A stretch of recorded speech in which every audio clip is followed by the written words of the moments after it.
आज बाबा साहब के परिनिर्वाण दिवस पर एक ऐसी शख्सियत हमारे साथ में जो समाज से भी काफ़ी लंबे समय से काफ़ी उम्रदराज हैं और डॉक्टर पिपरिया जी, आइए इनसे बातचीत करना। सर, आज बाबा साहब का परिनिर्वाण दिवस पर क्या कहना चाहेंगे? मैं बाबा साहब को अपने दिल से की गहराइयों से श्रद्धांजलि अर्पित करता हूँ।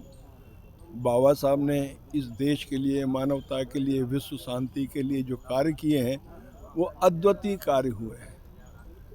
जिन लोगों को जबान नहीं थी, सर आइए, सर आइए, इंटरव्यू चल रहा है। ये कुशवाहा जी हमारे, अरविंद सिंह जी कुशवाहा। बाबा साहब ने उन गूंगे बहरों को जबान दी, उन महिलाओं को जो 50% से ज़्यादा आबादी है उनको आज़ाद कराया, जिन्हें मनवादी लोग पैर की जूती कहते थे उनको सम्मान दिया, बराबर का दर्जा दिलाया बाबा साहब ने। बाबा साहब अद्वितीय हैं, मानवतावादी प्रेमी हैं।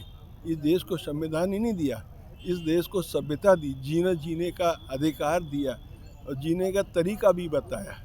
उनका विशेष तौर से संदेश यहाँ के मूल निवासियों को, बहुजनों को विशेष तौर से यह है कि हमारे उद्धार का तरीका मंदिरों में नहीं है, मस्जिदों में नहीं है, गिरजाघरों में नहीं है, तीर्थ यात्राओं में नहीं है, इन तरह तरह के 33 करोड़ देवी देवताओं के पूजने में नहीं है। हमारा उद्धार हमारे देश के मूल निवासियों का उत्थान का तरीका है कि वो शिक्षित हों और शिक्षा भी इस तरह की लें जिसमें सामाजिकता की पुट हो। सामाजिक शिक्षा भी उसके अंदर होना चाहिए और वो शिक्षा होना चाहिए जिसके अंदर रोजगार परक शिक्षा हो। और वो मंदिरों में जाके नाक रगड़ने से उनका उद्धार नहीं होगा, माला जपने से उद्धार नहीं होगा, तीर्थों में डुबकी लगाने से नहीं होगा। उनको तो पुरुषार्थ करना होगा, शिक्षित होना पड़ेगा, ज्ञानी बनना ही पड़ेगा, तभी होगा। नहीं तो चिथड़े से कपड़े पहन के छोटे छोटे दड़ों में रह के उद्धार नहीं हो सकता। तो लोगों को यही कहा है कि मानवतावानी बनो, चरित्रवान बनो और सबसे पहले देश, जाति से ऊपर उठो। जातियाँ हमेशा गुलाम बनाती हैं। भारत का इतिहास गुलामी का इतिहास रहा है। अधिकांश समय तक, सैकड़ों सालों तक भारत गुलाम रहा है। लोग मुँह से अपनी पढ़ाई कुछ भी करते रहे, उसका कारण मात्र था जातिवाद। मनुष्य को मनुष्य से अलग हटा दिया, इसीलिए ये देश गुलाम रहा। आपस में भाईचारा नहीं बन पाया, तो भाईचारा बने, देश सर्वोपरि है। बाबा साहब के लिए सबसे अच्छी श्रद्धांजलि यही होगी कि यहाँ के मूल निवासी वर्ग है, यहाँ के जितने भी भारत देश के अंदर निवासी हैं, बाबा साहब के संविधान को पढ़ें। और चूँकि ये संविधान बाबा साहब की सोच, जितने मूल निवासी और बाकी भी संत महात्मा जितने भी हुए हैं, ज्ञानी लोग हुए हैं, गौतम बुद्ध से लेके ज्योतिबा फुले और हमारे साहू जी महाराज, जितने भी लोग हुए, संत गाड़गे महाराज, सबकी विचारधारा का निचोड़ है भारत का संविधान, जो मानवतावादी है, एकतावादी है, देश को उन्नति के पथ पर ले जाने वाला है। अभी केवल 21% संविधान लागू हुआ, तब ये हालत है देश के अंदर। लोग बोलना सीख गए, पढ़ के लिख के, तो लोगों के पेट में दर्द होने लगा।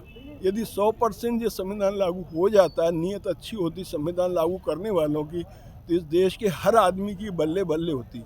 ये फिर से विश्वगुरु बन सकता है, ये फिर से विश्वगुरु के संग संग शिक्षा का केंद्र और सोने की चिड़िया फिर से बन सकता है, बशर्ते कि हमारे शासक वर्ग है वो ईमानदार होना चाहिए। ईमानदार नहीं है, संविधान को इग्नोर करके इस देश की यही तैसी की जा रही है जानबूझ के। जैसे हाथी के दांत होते हैं ना, दिखाने और खाने के और, अब दिखाते तो कुछ और हैं और कर और हैं। शिक्षा ख़त्म कर दी, गरीब आदमी क्या करेगा? शिक्षा सरकारी ख़त्म कर दी उन्होंने, प्राइवेट महंगी कर दी, पढ़ ही नहीं सकता। बाबा साहब का सपना को चकनाचूर करने का सबसे बड़ा, लोगों को शिक्षित नहीं होने देना चाहते, स्वास्थ्य ख़त्म कर रहे हैं, लेकिन रोजगार ख़त्म कर रहे हैं, देश के अंदर भाईचारा ख़त्म किया जा रहा है, घृणा फैलाई जा रही है। देश कैसे विश्वगुरु बनेगा, कैसे सोने की चिड़िया बनेगा? आदमी को जो 85 करोड़ करीब पहुंच गए हैं, जो 5 किलो आटे पे डिपेंडेंट है, वो क्या करेगा? तो ये सब झूठी बातें हैं, दिखावा कहाँ देश में ज़्यादा हो रहा है, वास्तविकता में काम कम हो रहा है। तो बाबा साहब के विचारों को ईमानदारी से चरित्र में उतारें, लोग आचरण में उतारें, तो निश्चित तौर पर देश का भला होगा। जय भीम, नमो बुद्धाय, जय